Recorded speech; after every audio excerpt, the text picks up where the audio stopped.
Livros são objetos somente para a elite? Oi pessoal, meu nome é Daniel Dornelas e hoje nós vamos conversar sobre o movimento Defenda o Livro e sobre a proposta de uma reforma tributária pelo ministro Paulo Guedes, que propôs uma taxa de 12% sobre o produto livro. Quem já é inscrito aqui no canal conhece o jeitinho do Café Sem Corte de funcionar, o meu jeito de conversar com vocês, de fazer esse tipo de questionamento. Se você é novo aqui, bom, enquanto eu faço um convite à discussão, eu tomo meu café e eu convido você para fazer o mesmo. Então, pegue seu café e vem comigo. Esse vídeo promete, Brasil. No Brasil de Bolsonaro, dificultar o acesso aos livros é muito conveniente, já que o governo é visivelmente contra a educação e a cultura. Taxar livros hoje é uma forma moderna de queimar os objetos que são capazes de derrubar qualquer governo autoritário. Porque um povo que pensa, meus amigos, jamais é passado para trás.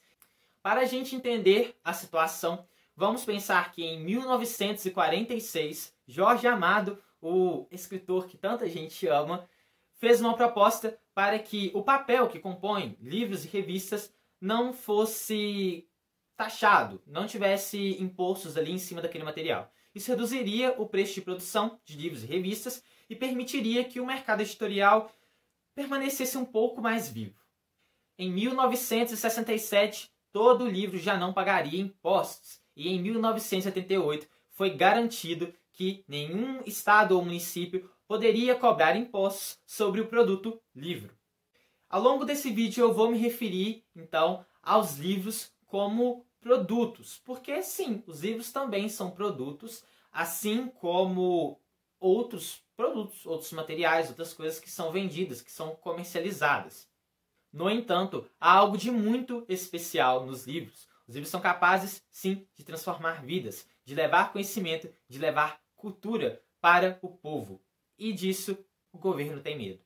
Antes de a gente entrar nos argumentos para responder aquela pergunta que eu fiz no iniciozinho do vídeo, eu preciso dizer duas coisas para vocês. Se você veio aqui para me xingar, para me chamar de comunista, terrorista, aquele monte de coisa que geralmente chega aqui, não perca seu tempo. O YouTube tem um filtro, então ele nem publica o comentário quando você faz isso, então não perde tempo não, tá bom? Agora, se você tem uma opinião igual à minha ou diferente da minha, deixe seu comentário aqui, cara. A gente precisa de conversar e eu quero conversar com vocês.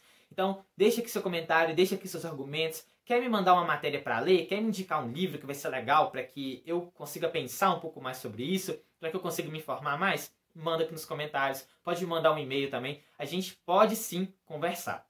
E em segundo lugar, se você não é inscrito aqui no canal, se inscreve. Me ajuda a falar sobre livros aqui, que é uma coisa já tão difícil. Com seu apoio fica mais fácil, fica muito mais gostoso de fazer.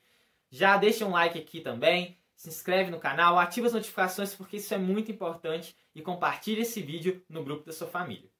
Bom, a proposta de Paulo Guedes diz que os livros devem ser taxados a 12% como qualquer outro produto. E se o livro é um produto, inicialmente isso parece ser até aceitável, não parece? Pois é, mas é um pouco mais preocupante a situação e eu vou te explicar o porquê. Quando a gente cobra mais taxas sobre os livros, lembrando que o mercado editorial já vive uma corda bamba há algum tempo, o preço vai aumentar. Quando o preço aumenta, muitas pessoas podem deixar de comprar. E mais uma vez eu quero te lembrar, o mercado editorial já não está bem. Se isso acontece, vai ter uma quebra do setor. E muitos profissionais dependem disso. Tem muita gente que depende do livro para viver. O processo de editoração de um livro, e eu sou escritor, eu sei o que eu estou falando, inclui muitas pessoas. Desde o autor que começa a escrever aquilo ali, às vezes tem um agente literário auxiliando o autor naquela parte da produção, vai ter o pessoal da diagramação, vai ter o capista, vai ter o editor, vai ter as outras pessoas que trabalham na editora, vai ter revisor, tem um monte de gente. O processo editorial é gigantesco. Se é um livro que veio do exterior, a gente vai ter que traduzir, vai ter que pagar mais umas coisas lá. É muita coisa, gente, é muita coisa envolvida. Quando eu coloco mais 12% de impostos, eu vou ter algumas opções aí. Essas opções podem ser, por exemplo, manter o preço do livro, não mexer, passar os 12% para o governo e diminuir os lucros das outras pessoas que estão atrás do processo de produção. Isso seria muito inviável, já que essas pessoas dependem da venda de um livro para sobreviver. Se eu simplesmente aumento o valor dos livros, eu passo a vender os livros por um valor mais caro, eu vou cobrar mais caro das pessoas, né? Então, o Daniel compra livros, o Daniel vai pagar um valor mais caro, as pessoas que estão por trás continuam recebendo e está tudo bem. Não está tudo bem. Por quê? Muitas pessoas provavelmente não vão conseguir comprar livros se eles encarecerem. Livro no Brasil já não é uma coisa barata. Quem vive com um salário mínimo e ainda precisa sustentar uma família, dificilmente vai conseguir tirar dinheiro no final do mês para comprar um livro. É difícil. Você vai no supermercado, seu dinheiro já fica todo ali. Vem a conta de luz, que já é caro, vem a conta de água, às vezes vem o aluguel, vem o dinheiro para o estudo dos filhos. E aí, como é que fica quem não tem dinheiro? Vai comprar livro como? Paulo Guedes disse que seria mais conveniente, então, dar livro aos pobres do que simplesmente deixar sem imposto, porque quem compra livro é a pessoa rica. Não é só uma pessoa rica que compra livros, senhor Paulo Guedes.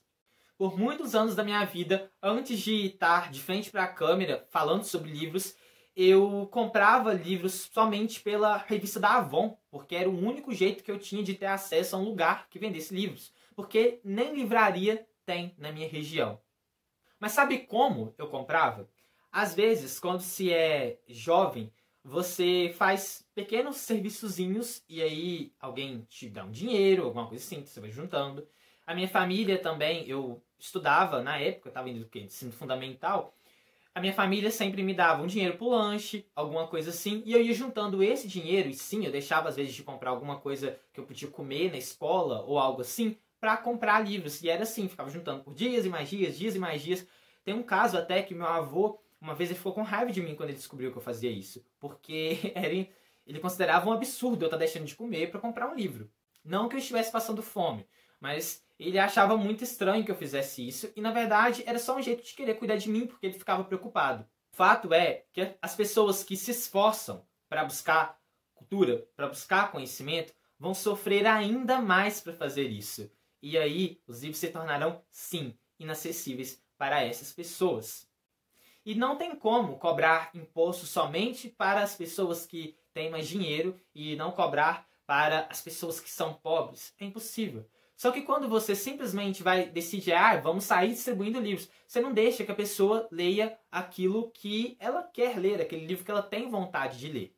E sim, o Brasil é um país com uma taxa de leitores muito pequena. Mas, se eu aumento o valor de um livro, eu vou dificultar o acesso e provavelmente essa taxa de leitores, esse índice de leitores vai só diminuir. Se o governo escolhe os livros que vai dar aos pobres, ele vai dar o que ele quer que a gente leia. E aí chegamos no X da questão. A leitura não é para isso. A leitura é para incentivar o pensamento crítico. Ela vai te fazer viver experiências através de um livro, se ele for um romance. Ele vai fazer te adquirir informações e conhecimentos, se for um livro de não ficção, alguma coisa assim. Enfim, de toda forma, toda leitura é aprendizado, toda leitura é conhecimento, toda leitura é cultura. Não vai dar para ver direito aqui, mas eu vou ver se eu coloco uma fotinha para vocês. A minha camisa está escrito aqui, ó, a leitura liberta. E é exatamente isso, a leitura liberta. Você não tem direito de escolher aquilo que você vai entregar para alguém ler. A pessoa tem que ler aquilo que ela se sente à vontade para ler, aquilo que ela quer ler. A gente já vivencia isso muito na escola. Quando você entra no primeiro ano do ensino médio, os professores já jogam na sua mão Iracema, Alto da Barca do Inferno, aquele monte de livro clássico, esperando que os alunos gostem de ler. Isso não vai acontecer, porque não são livros que chamam a atenção dos alunos. Os alunos querem ler outras coisas.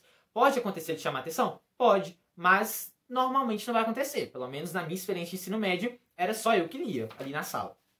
Se não te chama atenção, você não lê. Se não te interessa, você não lê. Então vai adiantar alguma coisa sair entregando livros aleatórios para as pessoas? Não, não vai. Entendam, por favor, que a leitura é para formar uma pessoa livre. A leitura é, antes de tudo, um ato de resistência e um ato de liberdade. Um ato de prazer. E ainda tem um detalhe. 12% sobre o preço de capa, por exemplo, significa um valor mais alto que eu, que escrevo o livro inteiro, recebo. Sim, o autor recebe apenas 10% do valor de capa. Se você compra um livro de R$30, o autor recebe R$3 por ter escrito aquele livro inteiro. E o governo simplesmente quer 12% sobre um produto que foi escrito e trabalhado e produzido por muita gente que recebe pouco em cima daquele valor. Eu, sinceramente, não esperava nada muito diferente de um governo que, como eu já disse, sempre se mostrou contra a educação e a cultura. No entanto, isso me deixa muito triste mesmo, de ver até pessoas do meio literário que estão simplesmente aceitando. Mais que nunca, nós precisamos defender os livros, e existem algumas formas de ajudar. Primeiro, assine a petição, o link está aqui na descrição. Essa coleta de assinaturas ajuda muito.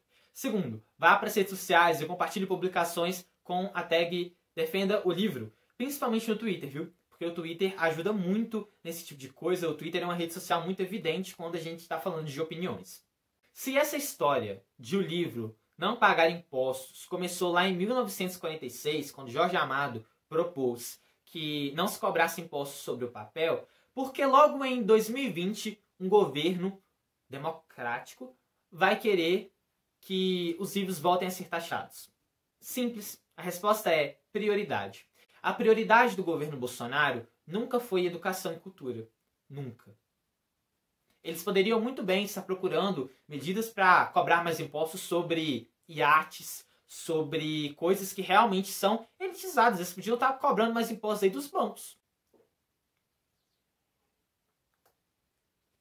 E não, livros não são somente para a elite. Livros devem ser para todas as pessoas. Todas as pessoas devem ter acesso aos livros. Todas as pessoas devem ter direito de escolher aquilo que querem ler. Eu sou Daniel Dornelas. Muito obrigado por assistir o vídeo de hoje. Deixe seu like, compartilhe o vídeo, se inscreve aqui no canal, que ajuda muito. Os links para leituras complementares, o link para a petição tá aqui embaixo, tá? Tô esperando vocês lá, por favor.